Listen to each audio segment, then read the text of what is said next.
मित्रों, दीपावली की बहुत बहुत शुभकामना आप सभी लोगों को, बहुत बहुत बधाई आप लोगों को। बड़े भाग्य से ये दिन आता है और ज्योतिष में भी और ऋषि मुनियों ने भी कहा है आज के दिन का बड़ा महत्व है।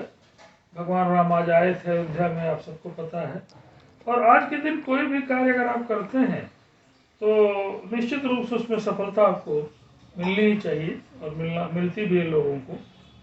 मैं पिछले कई एपिसोड में कुछ न कुछ ज्योतिष के संबंध में चर्चा आपसे करता रहा हूं और आज भी इस शुभ अवसर पर मैं चाहता हूं कि आपसे कुछ हमारी बात ज्योतिष में हो। और जो सीरीज चल रही है जिस पर मैं बोल रहा हूं पिछले कुछ दिनों से, आज भी मैं केवल उसी को आपके साथ शेयर करूंगा कि चंद्रमा का जीवन पर क्या प्रभाव है। पिछले लेक्चर में मैंने चंद्रमा के 3 दुर्योगों की बात की थी और उनमें एक तो विष योग है, एक आपका ग्रहण योग है और एक आपका केमद्रुत योग है। तो मैंने विष योग के संबंध में पिछले वीडियो में आपसे बात की थी और आज मैं केवल केमद्रुत योग की बात आपसे कर रहा हूँ। केमद्रुत योग बड़ा भारी दुर्योग है। किसी भी कुंडली में केमद्रुत योग कब कहा जाएगा इसको आप पहले समझ लें कि अगर चंद्रमा कहीं है और उसके दोनों तरफ कोई भी ग्रह नहीं है, तब ऐसे योग को हम केमद्रुत योग कहते हैं। केमद्रुत योग की एक खासियत है, ये बहुत कुछ देने के बाद भी आपसे फिर अपनी दशा अंतरदशा में पुनः आपसे ले लेता है, आपको कष्ट में डाल देता है। और निश्चित रूप से इस केमद्रुत योग का प्रभाव अलग अलग कुंडली पर अलग अलग ढंग से पड़ता है।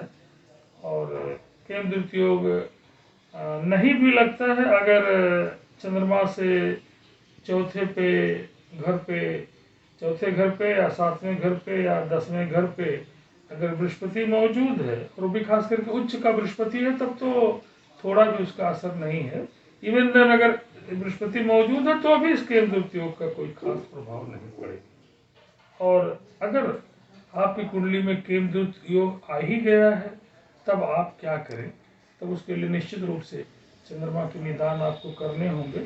और केमद्रुत योग में अलग अलग भावों पर उसके प्रभाव अलग अलग पड़ेंगे। जैसे कि अगर चौथे भाव में केमद्रुत योग है तो निश्चित रूप से आपके जमीन जायदाद, आपकी माता, आपकी पत्नी, आपकी नौकरी, सभी पर इसका असर पड़ेगा। क्योंकि चौथा घर बड़ा इम्पोर्टेंट है, क्योंकि चौथे घर में जो भी ग्रह बैठता है उसकी एक तो सारी जो सीधी दृष्टि 7वीं दृष्टि है उसके नौकरी भाव पे है, उसके पिता भाव पे है, खुद वो भाव माता का भाव है। और माता पिता पीड़ित होने का मतलब है कि आप निश्चित रूप से बुरी तरह से पीड़ित हैं। साथ साथ आपकी जमीन का, जायदाद का, इवन देन आपकी पत्नी का, ये सारा जो फल है इस चौथे हाउस से ही हम लोग जनरली देखते हैं। और अगर 7वें हाउस में केमद्रुत योग है, देखा गया है, ये सारा का सारा विवरण जो मैं आपसे बोलता हूँ हजारों पर कुंडली के विश्लेषण के उपरांत अनुभव आधारित है। और अगर पत्नी भाव में केमद्रुत योग है और वो भी विकट केमद्रुत योग है तो निश्चित रूप से आपकी शादी होगी नहीं, या होगी तो बीच में ही पत्नी का देहांत हो जाएगा, या फिर उनसे आपकी पटेगी नहीं, तलाक हो जाएगा। और इन सब चीज़ों के लिए इस केमद्रुत योग से बचने के लिए निश्चित रूप से आपको चंद्रमा का निदान करना होगा। और मेरे ख्याल से सबसे बड़ा निदान अगर इस तरह का कुछ हो जाए तो आप तुरंत सोमवार के दिन व्रत रहना शुरू कर लीजिए और शिव जी की आराधना में लग जाइए। जब कभी मौका लगे किसी न किसी ज्योतिर्लिंग का दर्शन कर लीजिए और चांदी की अंगूठी पहनिए। ये सब छोटे छोटे वो है।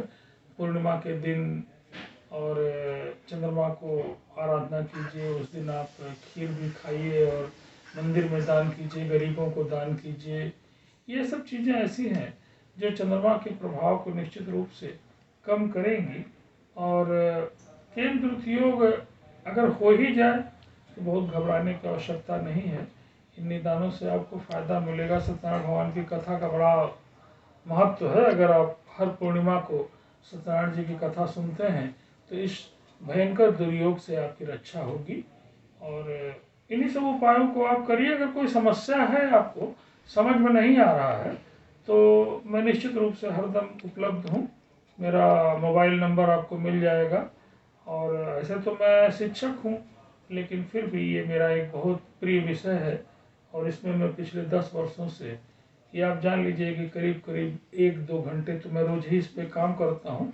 और ये मेरे बड़े ही इंटरेस्ट का विषय है और कुंडली में सीखने का कोई सीमा नहीं है। मैं रोज़ ही कुछ न कुछ सीखता हूँ। और आप भी अपनी समस्या को हमसे साझा कर सकते हैं। और आपकी समस्या को मैं किसी से शेयर नहीं करता, इवन देन कोई कितना भी क्लोज हो, अपनी पत्नी ही क्यों न हो, मैं किसी को कुछ बताता नहीं हूँ। आप अपनी सारी बात मेरे साथ शेयर कर सकते हैं। ईश्वर करे आज दीपावली आप लोगों को फिर पुनः शुभ हो और आप लोग सुखी रहें।